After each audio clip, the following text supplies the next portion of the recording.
I'm pretty sure my parents took me to the cinema a second time a few weeks later, and I had the choice of watching The Flintstones or Jurassic Park. So I decided to yabba dabba don't, and...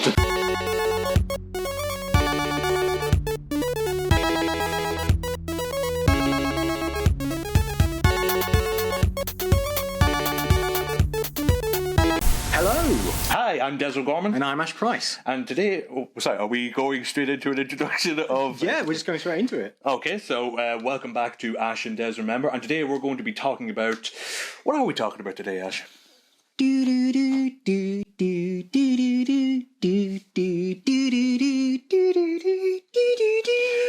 just want this on record that before Ash did this, we had a discussion about copyright on music, and he said, yeah, it's very different, but apparently singing it whinily whilst using a T-Rex puppet, that means it's perfectly fine. So it's parody. It's parody. It is a parody. It is parody. Yes. Today we're going to be talking about the 1993 classic Jurassic Park. Ash, do you remember Jurassic Park? Oh gosh, yes. Yeah? I do. I remember Jurassic Park. So there was a point in the 90s where everyone of a certain age simultaneously decided to become a paleontologist, and the reason for it was this movie, Jurassic Park, which apparently came out on cassette form. On cassette for those form, people. Yes. Yeah. Oh my God! And we could have a discussion just about the wonders of cassette tapes. I know. Well, I was looking because I've become one of those people who collects vinyls, specifically soundtracks. Yeah. Yeah. And I was looking for it. I couldn't find any evidence that Jurassic Park was released on vinyl. There was a single release of the main theme. Yeah. But I can find CDs, I can find audio cassettes, but I can't find any vinyls. At least not from '93. There has since been a release, which is... So maybe they bypassed the vinyl age in '93. Maybe they thought it was... Yeah. Maybe they thought it was extinct. If you want to unsubscribe now and stop watching this, I completely understand. This is unfortunately... Is that not working? Yes. Yeah, it is. It is working, unfortunately. What do you mean, unfortunately? That was a solid joke. Would you prefer it if I did it in T-Rex puppet form? Would that help it? Yeah, no, I'm not trying it. No, I'm exactly the same. I think around about that time, it was one of the first films that we saw as an entire family, which had very rarely happened. It was one of my first proper experiences going to the cinema. It was me, my mum, my dad, my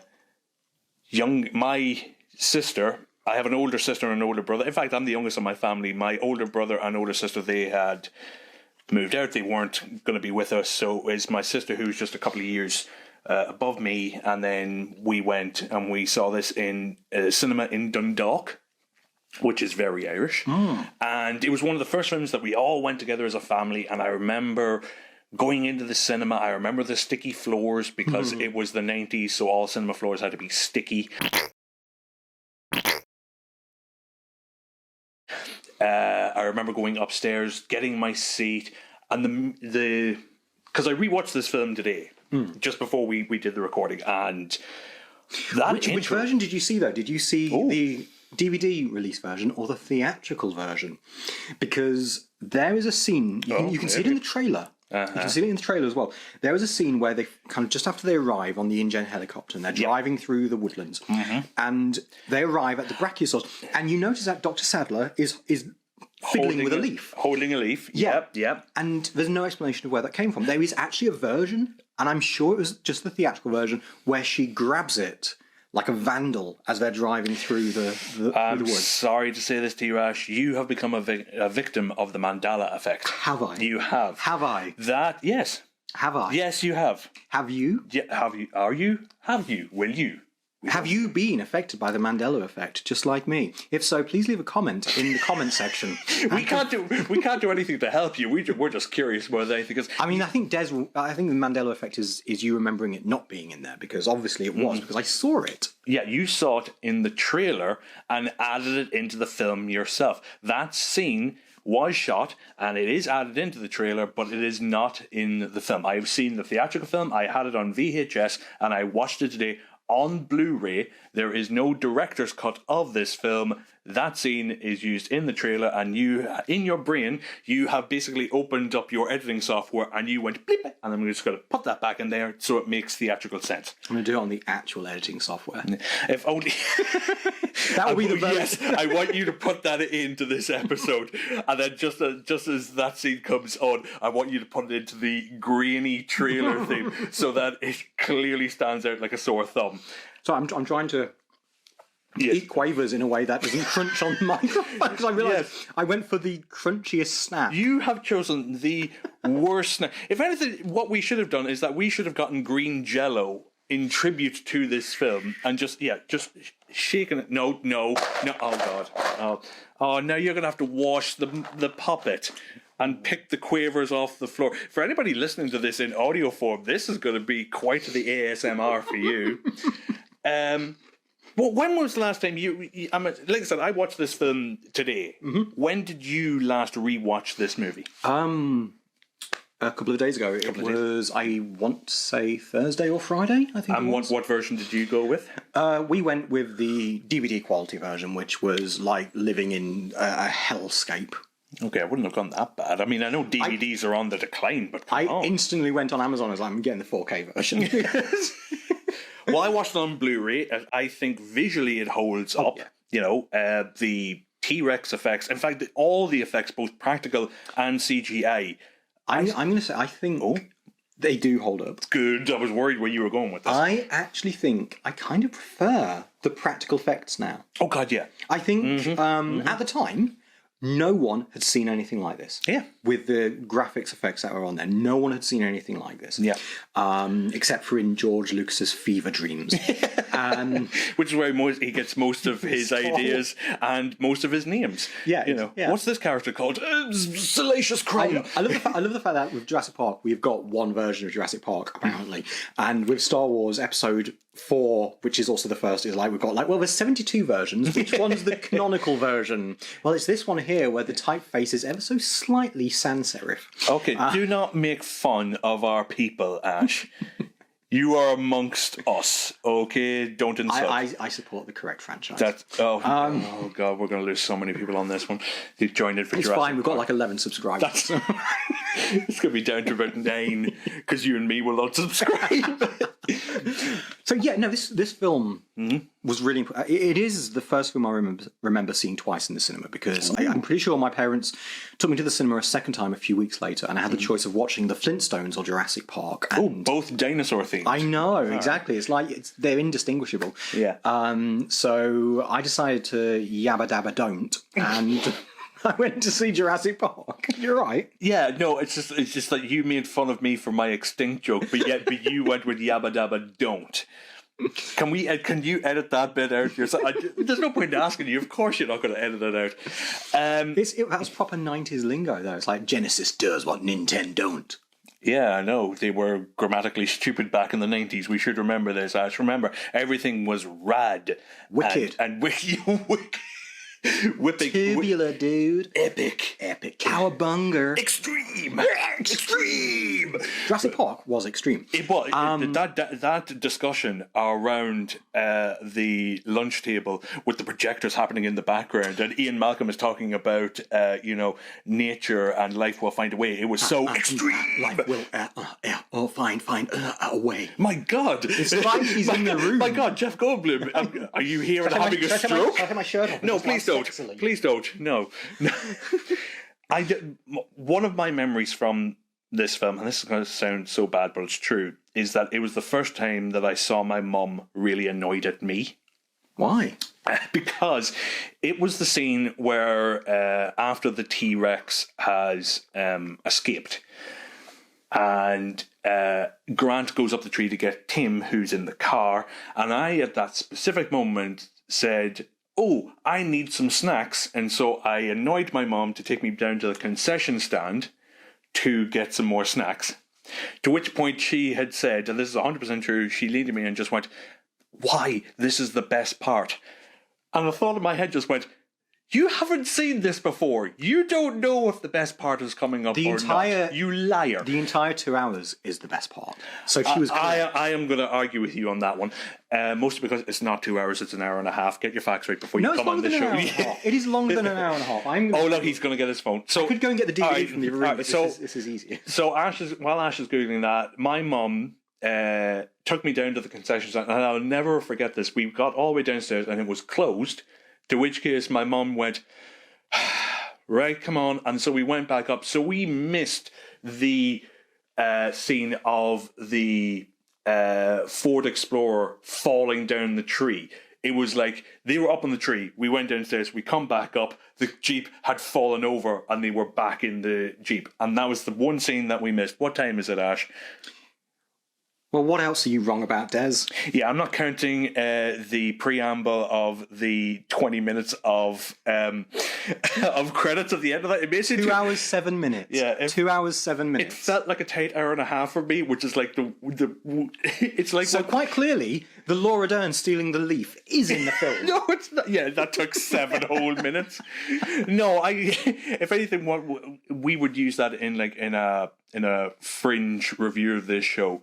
It's 2 hours long, but it felt like a tight hour and a half. Well, it does. It felt really like the time just flies by because it's such a good film. There's a lot. I feel that it is beautifully paced. It is. It packs a lot in and it does a lot. Mm-hmm.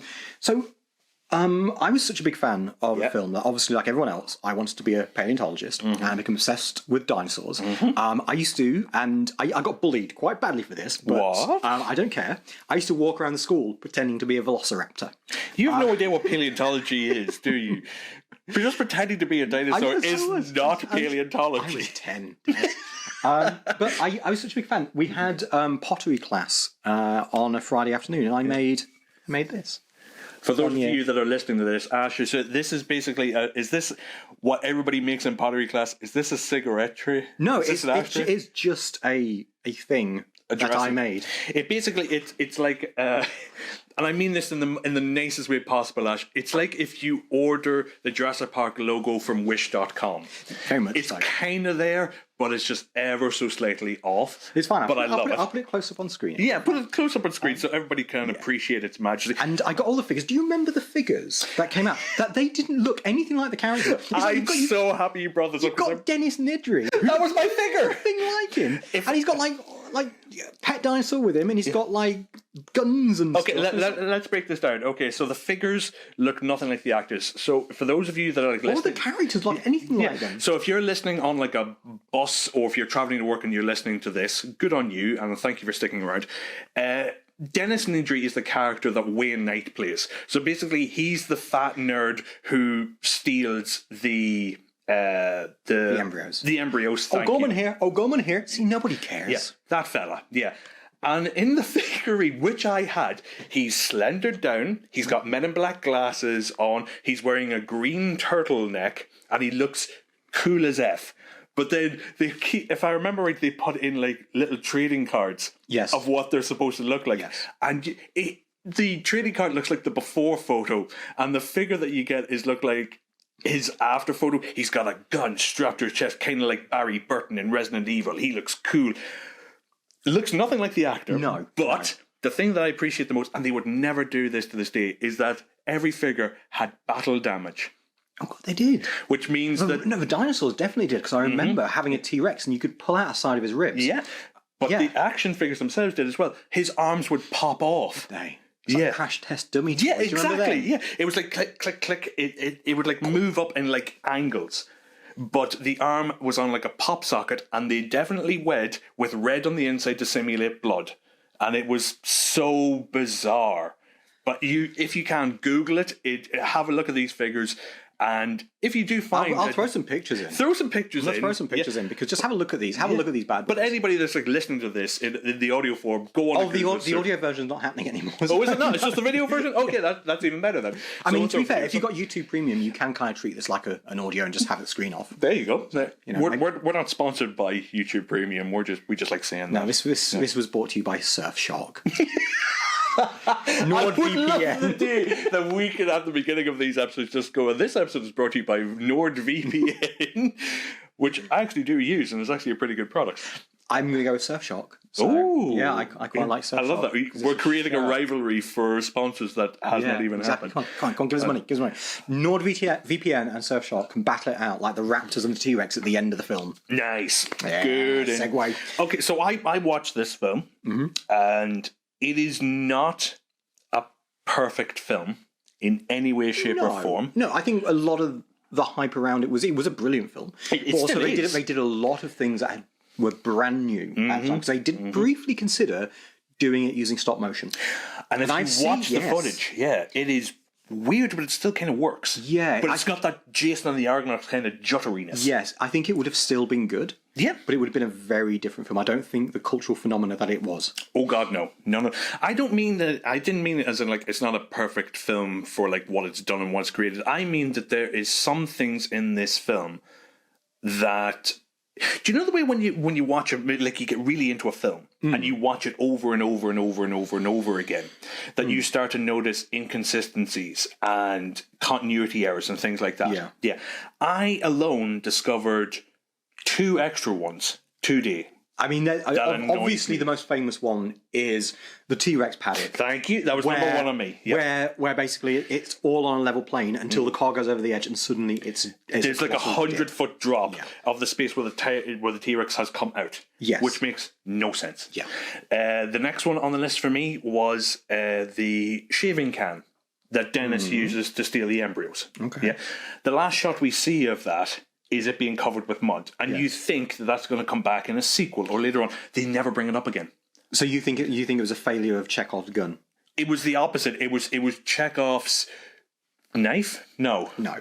So see, I don't actually think that's an inconsistency. I think that's essentially showing that everything Dennis had gone through is for nothing. Not only has he lost his life, but the embryos have been lost as well, which means even if someone else came to the island after him to get them, they couldn't. For me, that's what it symbolised. It wasn't a continuity error. It was an end to the Dennis Nedry arc.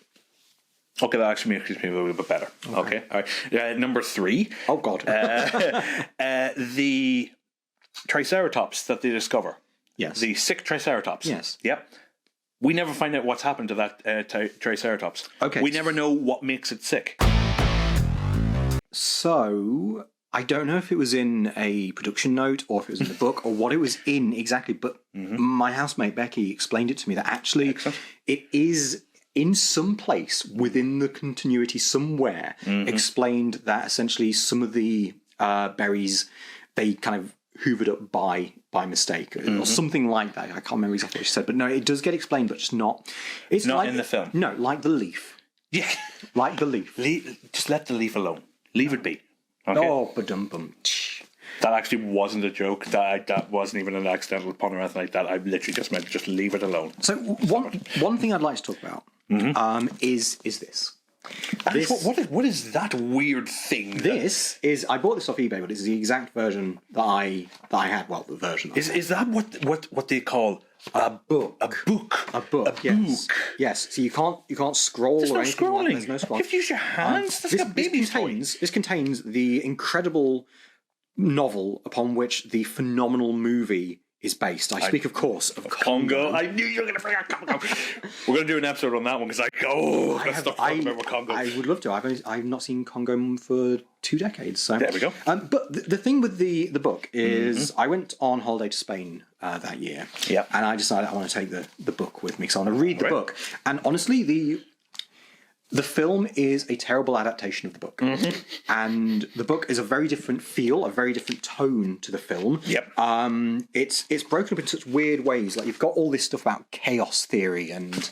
Because that's kind of important for the story. It's kind of important. But also, there's differences even in who dies. Yeah. So in the book... by the way, spoiler alert. Spoiler alert. Spoiler alert. If you want to read it, spoiler alert. In the book... John Hammond dies. Yes, he does. I believe he's devoured by compies. Yes, he is. Yeah. And Dr. Malcolm. Yes, he does. Yeah, he succumbs to his wounds. But does actually survive in the follow-up novel as well. They kind of had to retcon that he survives it. Yeah. But Muldoon survives. Oh, what? Muldoon survives. Yeah, I'm like, it's been 20 years since I read it, but I am like very, very certain that I to this day, survives. I still think that Clever Girl is. Just look at that. That's great. I don't think anybody's going to be. Add a photo of that. Ooh, that is nice. That is quite cool, isn't it? That is another thing that still makes me laugh, is that It's a Unix system. I know this. it is the slowest, clunkiest system ever. I mean, I know it was 1983, but come on. But also, it's like, did you see it? It's like, you click on things and it's like it's interactive and it flies around to all these instead of just folders on a screen. A spotlight comes on a particular section and I know this system. It's like, okay, well, like, I know Windows, but like I couldn't therefore use it to turn on the power of a building. I would have loved if that technology had kept going forward. Our phones would be like the size of like version 1 iPads, where we just have to like slowly scroll in. What are you doing? I'm just trying to get up Google Maps. Give me like half an hour while I slowly use this Unix system. And there's also it's just generally weird in things like that because I think Crichton kind of overlooks and steps over how do you get from DNA to an embryo? Because there is actually a gap there. You can't just go from DNA to baby dinosaur. You have to have something. And from what I understand, he just kind of went, meh. It's okay. We had Mr. Dino DNA to help us out with it. Mr. DNA is my favourite way for a huge exposition dump. Oh, yeah. Give me an animated DNA strand with a weird way of saying dinosaur to explain everything to me. That is my favourite way to explain things. Why does Timmy not help them get the gun whilst Lex is helping with the Unix system? Well, there's two options. Either he's experienced some sort of traumatic reaction to what he's gone through, or he's a dipshit. Let's go with the latter, because anybody in the 90s knows that if you survive getting electroshocked or anything like that, you're perfectly fine afterwards. You just have spiky hair. That's basically it. Did you play any of the games? I did not play any of the games, but I think it was a couple of years after that, I did get Lost World for my Mega Drive. Oh, wow. That actually goes for quite a bit now, I think, Lost World does. I don't know. I hope I still have it. Can I have it? No. Okay. Well, you can buy it off me. $1 million. One quaver. No. So I do remember playing that, and that's a god-awful game. That is so bad. I did watch some walkthroughs of the video games, and it still makes me laugh that you could play as the Raptor. You could play as either Dr. Alan Grant or as a raptor. So that was the Mega Drive version. Yep. It came out on the Super Nintendo and the Game Boy, and they were all very, very different games. And yeah, the Mega Drive one is very Mega Drive-y. Yeah. For me, though, the best one, and this is probably because this is the system I had, so I'm going to gravitate towards this, because I've said the same thing about Sonic, and I'm going to say the same thing about Jurassic Park. It is better on the Master System. I honestly thought you were going to say the PC port. No. Where you actually virtually walk around Jurassic Park. Oh, God. No, that was Mega CD. I'm pretty sure that was Mega CD. I'm sure it was Mega CD. Get in the comments and let us know. Yeah. So what is it about that version? So first of all, you can choose which level you start on. So you've got the island, and you can choose there's 4 to begin with, and then once you've done them all, you go to the 5th one, which is the T-Rex. And each one's got a theme. So there's a pterodactyl, there's a triceratops, there's a raptor, and there's a brachiosaur. Yep. And you start each of these little segments with an in-car segment where you're driving, you're trying to avoid dinosaurs and shoot at them to get them out of the way, and you can get like extra bonus points.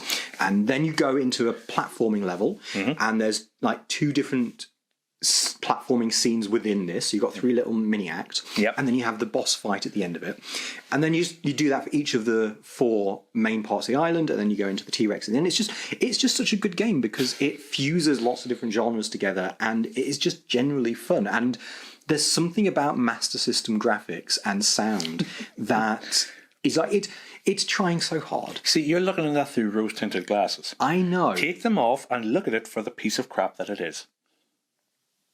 I'm going to die on this hill, even though I've never played it. But I'll probably look up a version of it on YouTube later and just go, actually, for what it was at the time, yeah, it's still crap. Ghostbusters is, generally speaking, quite a shit franchise. So, I'm going to gloss over that. You will edit that last part out, you son of a bitch. All right, let me ask you this. We grew up with this. And the main reason we're doing this episode is because 30 years. 30th. I know. 30 years. I know. Should people or should kids watch it today? Yes. Yeah, I think so. I think it does still hold up. I think so too. I do think it still holds up. I think, I mean, if you look at modern graphics compared to those, yes, you can see that there's been an improvement. If you look back at them, they're a little bit off, but that's because we've got the hindsight of 30 years of technological advances. True. But I think it can still be enjoyed for what it is. It's still a good film. Yes, it's still a well-plotted film. It's still a fun film. And it is definitely the best in the franchise. I like The Lost World. Same. I was never keen on Jurassic Park 3. It felt too much like a kind of low-budget TV movie. Yeah. Jurassic World, I thought was good. Same. And I think if you kind of, if you did ignore The Lost World and Jurassic Park 3, it would be a pretty fair, good sequel. Yeah, you wouldn't miss out on anything. I can't remember what the next one was. It's No, I was going to say Abomination, but that's it was. No, I can't remember. It was. I didn't particularly like it. Yeah, much. Jurassic World. It did have like one. You did Annihilation. Yeah, let's go down Annihilation, and then Fallen Kingdom came after that, and. Wait, no. That was Fallen Kingdom, and then it was Dominion, wasn't it? That was it. Yeah. I haven't seen that because Dominion's a recent one. It's in my DVD show. I'm going to watch it at some point. I haven't watched it yet just because I liked the Jurassic World films. I don't, even though Jurassic World was a great film and it did feel like a nice sequel to Jurassic Park. I don't think any film has really recaptured that magic that Jurassic Park let had. that sink in. Steven Spielberg couldn't equal Steven Spielberg. Yeah. Just let that sink in. That's a. Ooh. It was, I mean, like I say, The Lost World I enjoy. I can understand people's complaints and I can see the flaws in it, but I still enjoy it. I still think it is a good film. But everything that came after that, I just hasn't been as great. Like I say, I do like Jurassic World. I think it is a good sequel to the first film. I agree. But I think it's a sequel that at most is on par with The Lost World. And Lost World, as much as I love it, it's good. It's not as good as Jurassic Park. I agree with that. A friend of mine, Rick Ranza, this is his all-time favourite film. It's his all-time favourite franchise. He loves the first Jurassic Park, and I can clearly see why, even though it may be flawed, and we did bring up a few of those elements, a few of those story plot points. Laura Dern never stole that leaf, so somebody gave it to her off-screen, and Ash just will not accept that. But anyway... I mean, it was definitely in there, because it was a 2-hour, 7-minute movie, not a 90-minute one. That's the bit you're going to throw back in my face. Yeah. Anyway, I still think it's a brilliant film. Yeah. I think I actually think people should watch the first Jurassic Park. Yes. It is beautifully paced. The John Williams score is phenomenally good. Not yet. We're gonna exit with that one. We're gonna exit with that. When I was watching it today, the music when Dennis is sneaking through and the park is shutting down, the suspenseful music that's there is incredible. I think that's the track entitled "Dennis Steals the Embryo," which is the first on side B of the cassette. Side B, not to be confused with Site B from The Lost World. I'm telling you, there's so many dad jokes in this. I don't know how we're going to get past YouTube's quality control. But all in all, I think this film still holds up. I think that nostalgia does help a little bit, but it's not important. I think it's a very important film. I mean, every time I think of this film, I think of getting one of those plastic... dinosaur eggs that you used to be able to open up, and it had that powdery sweet thing. We haven't had a chance to really dive into the merchandise. Because, the merchandise! Oh my god! Christmas 1993 was so easy for parents. So easy. Just a quick pause here. We might not do this, but I'm just going to ask it now. Once this is done, do you want to pause and then quickly do another episode where we talk about the merchandise of Jurassic Park? We'll see. Okay. We'll leave that one up in the air. Will we do it? Will there be a sequel? We don't know. We just don't know. We just don't know. Anyway, first and foremost, thank you all for sticking around with us. We did take a wee bit of a hiatus. Yes. Life did find a way for us to come back here. You see, we ended on a joint dad joke. Yeah, I'm so glad you're actually out on parole now. Yeah. I swear I didn't do it. There was just a huge misunderstanding, but I'm glad you were there to help defend me. I mean, I got spoken down for just, thanks to Ash being there, I got a reduced sentence of 3 months and a rap on the wrist. So thanks for that, man. It was a gangster rap, yo. We're stringing this bit out a little bit because there's 57 seconds left. So first and foremost, and again, thank you all for sticking around. It's nice to be back to be able to talk about these type of things. Hopefully, we'll be back to do some more. That would be a lovely way to keep things going. More. How do you like it? How do you like it? If we don't do any more, it's because I have killed the man that is beside me for flagrantly disregarding all copyright infringement. Yeah, wait, I can't. Okay, right. Thank you all for sticking with us. Hopefully, we'll see you again in more episodes. I've been Des O'Gorman. I've been Ash Price. And do you want to finish on the typical intro?